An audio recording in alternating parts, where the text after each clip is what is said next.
Hello বন্ধুরা, good morning. Welcome back to Moumita lifestyle. সবাই কেমন আছো? আশা করছি ভালো আছো, সুস্থ আছো। সকাল সকাল আমি হাজির হয়ে গেছি এক কাপ চায়ের সাথে তোমাদের সামনে।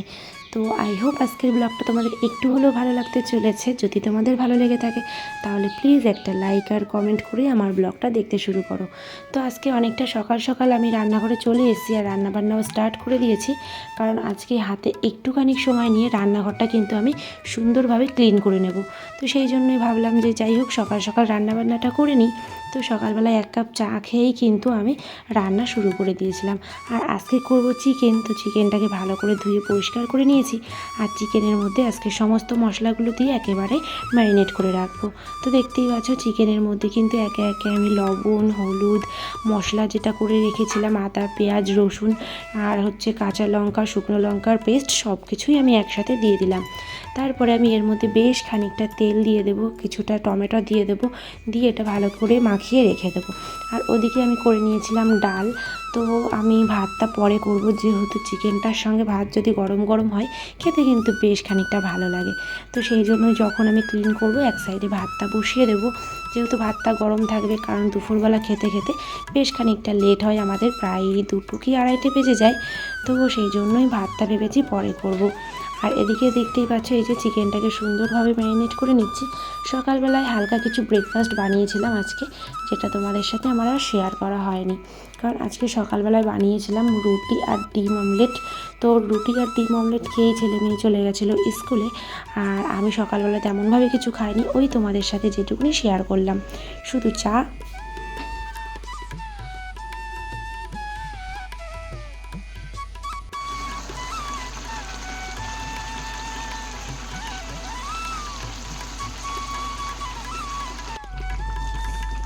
দেখো চিকেনটা আমার হয়ে গেছে, এবার আমি গরম মশলা দিয়ে নামিয়ে নেব। আর এদিকে সব বাটি রেডি করেছি, একেবারে চিকেনটা নামিয়ে বাটিতে করে সমস্ত সবার জন্য বাটি দিয়ে। শোনো শোনো, তুমি আমার কাজল নিয়ে একা একা কাজল পড়েছো। তোমাকে বলেছে না সব জিনিস ধরবো, আমার কাজল ধরবা না। তুমি আমার কাজলটা নিলে কেন? তোমার তো একটা কাজল আছে। তোমার আমার কাজলটাই নিতে হয় কেন? তোমাকে কত লিপস্টিক দিয়েছি, কত কিছু দিয়েছি, আমি কিছু নিয়েছি বলো? আমি তো শুধু কাজলটাই পছন্দ করি, তাই না? আর তুমি প্রত্যেকবার কাজলগুলো ভেঙে ফেলো। এটা কি ঠিক? বলো ঠিক? তো ছেলে মেয়ের ছিল এক্সাম, তো ওরা এক্সাম দিয়ে বাড়িতে চলেও এসছে। দেখতেই পেলে তোমাদের সাথে একটুখানি শেয়ার করে দিলাম আমার মেয়ের কথাটা। তো আমার মেয়ে জানো তো, যেহেতু মেয়ে মায়ের জিনিস ওরা খুবই পছন্দ করে, তো আমার ফেভারিট সব থেকে কাজল। আর আমার মেয়ে আমার যত সাজগোজের জিনিস আছে সব কিছুতেই কিন্তু হাতটা ভীষণই দেয়। আর বিশেষ করে কাজল, আর কাজলটা এতটাই সরু পেন্সিলের মতো থাকে যেটা ব্যবহার করলে কিন্তু খুব সহজেই ভেঙে যায়। তো এরকমভাবেই আমার মেয়ে প্রতিটা কাজলই আমার ভেঙে দেয়, সেই জন্য ওর সাথে একটুখানি মজা করলাম। আর এদিকে দেখো চলে এসেছি রান্নাবান্নার পর আমি কিচেনটাকে সুন্দরভাবে ক্লিন করতে। আর কিচেনে তো অনেক জিনিসপত্র থাকে, ক্লিন করতে কিন্তু বেশ খানিকটা সময় লাগে। তো দেখো এখানে যে রাইস কুকারটা ছিল, রাইস কুকারটা ভালো করে পরিষ্কার করে নিচ্ছি। আর রাইস কুকারটা কিন্তু সবসময় আমার ইউজ করা হয় না, তবে মাঝে মধ্যে ইউজ করি, তবে সবসময় কিন্তু শেয়ারটাও করা হয় না। তাড়াহুড়ো যদি থাকে কখনো রাইস করবার জন্য বা অন্যান্য কিছু রান্নাবান্নার জন্য, তখন আমি রাইস কুকারটা ব্যবহার করি। আর রাইস কুকারটা আমার মাই গিফট করেছিল। এছাড়া যে কোনো জিনিসই কিন্তু আর কি খুব সুন্দরভাবে যত্ন করে রাখলে জিনিসটা খুবই সুন্দর থাকে। আর আমি চেষ্টা করি প্রতিটা জিনিসই কিন্তু খুব সুন্দরভাবে সযত্নে রাখবার, তো যতটুকুনি পারি আর কি। তো যেহেতু আমি একটা ব্যবসার মধ্যে থাকি, তো তাড়াহুড়ো করে সংসারের কাজ বাজ সেরে সেদিকটাতে সময় দিতে হয়, তারপরে ছেলে মেয়েকে একটু হলেও সময় দিতে হয়। তো সব দিক মিলে সব কিছু গুছিয়ে রাখবার চেষ্টা করি। তো এদিকে দেখতে পাচ্ছ রাইস কুকারটা কিন্তু খুব সুন্দরভাবে আমি পরিষ্কার করে নিয়েছি। আর ওদিকে কিন্তু ভাতটাও বসিয়ে দিয়েছিলাম, ভাতটাও প্রায় আমার হয়েও গেছে। আর দেখো রাইস কুকারটা কিন্তু খুব সুন্দরভাবে পরিষ্কার হয়ে গেছে। তারপরে চলে এলাম এই যে এদিকে মিক্সার মেশিনটা পরিষ্কার করতে। আর এই মিক্সার গ্রাইন্ডার কিন্তু অনেকটাই পুরনো, কারণ কি আমার বিয়ে হয়েছে তখন এটা গিফটে দিয়েছিল, প্রায় 12 বছর হতে যাচ্ছে এই মিক্সার গ্রাইন্ডারটা আমার একভাবেই চলছে। তো আমার হাতের বেশ কিছু জিনিসপত্র যেগুলো রয়েছে, যেগুলো আমি ইউজ করছি সেই বিয়ে থেকে, তো এখনও পর্যন্ত কিন্তু 12-13 বছরের মধ্যে কোনো জিনিসই আমার নষ্ট হয়নি। তো যাই হোক, খুবই ভালো লাগে যে পুরনো কিছু জিনিস যদি সযত্নে রাখা যায়।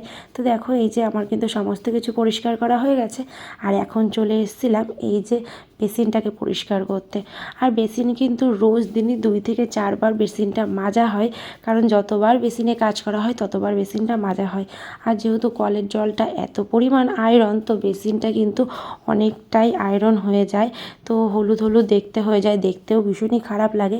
আর এখানে সমস্ত কিন্তু আমি লিকুইড যেই ভিম বার আছে ওটা দিয়েই আমি পরিষ্কার করে নিয়েছি। এখানে কিন্তু কোনো হারপিক বা কোনো কিছু আমি ব্যবহার করিনি আজকে। তো আমি লিকুইড যে সাবানটা ওটা দিয়েই কিন্তু আমি পরিষ্কার করে নিয়েছি। তারপরে দেখো বেসিন পরিষ্কার করার পরে আমি চলে এসেছিলাম ফ্রিজটা পরিষ্কার করতে। আর ফ্রিজটা মোটামুটি ক্লিন ছিল, তো ভাবলাম যাই হোক একটুখানি কাপড় দিয়ে সুন্দরভাবে মুছে নিই। তো সেই জন্যই আমি ফ্রিজটা সুন্দরভাবে মুছে নিলাম।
আর এদিকে দেখো ভাত রেডি করে ছেড়ে বাটিতে করে দিয়ে দিয়েছি চিকেন।